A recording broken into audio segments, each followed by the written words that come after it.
Professor Fikeni says although unlawful instructions for those in power in the public service are not as widespread, but when they do happen, they have a devastating effect. He says these tarnish the whole image of public service and ultimately the fiscus. One can't quantify it because we don't know the full total number. Some do not come forward to indicate. But you do see the indicators of what happened to those who were trying to resist these unlawful instructions and how they were not protected. But as a constitutional democracy, we're seeing a system that is trying to redeem itself through courts, through commissions of inquiry and so forth.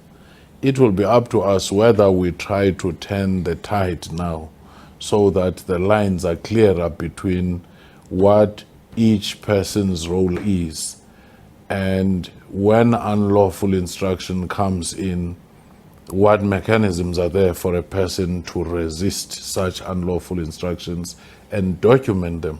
On whistleblowers, Professor Fikeni is concerned about the lack of protection for them, saying they are often thrown out into the cold. He also cautions those who become whistleblowers for sinister reasons. We do not have adequate laws to protect and cushion whistleblowers who are often thrown out into the cold whilst trying to help the public resources, who are trying to do the public good. But of course, even in that, you have to segment those. Some people are part of the scheme that was benefiting. When they fall out of favor, they suddenly pitch up as whistleblowers because they didn't get their cut. There are those who are very pure whistleblowers. There are those, it's a borderline case.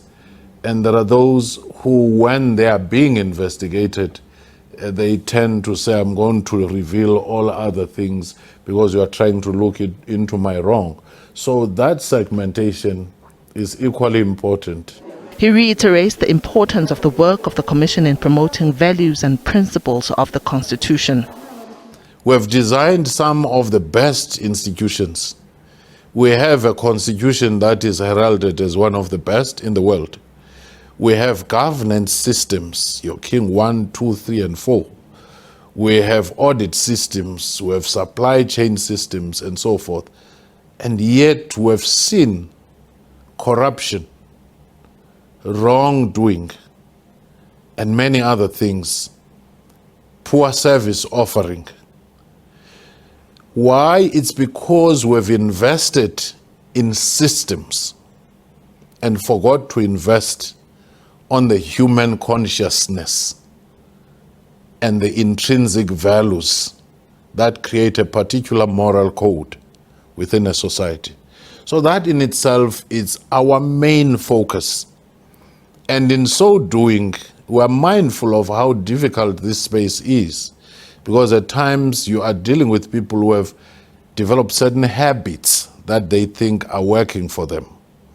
Negative habits. Negative or toxic institutional cultures.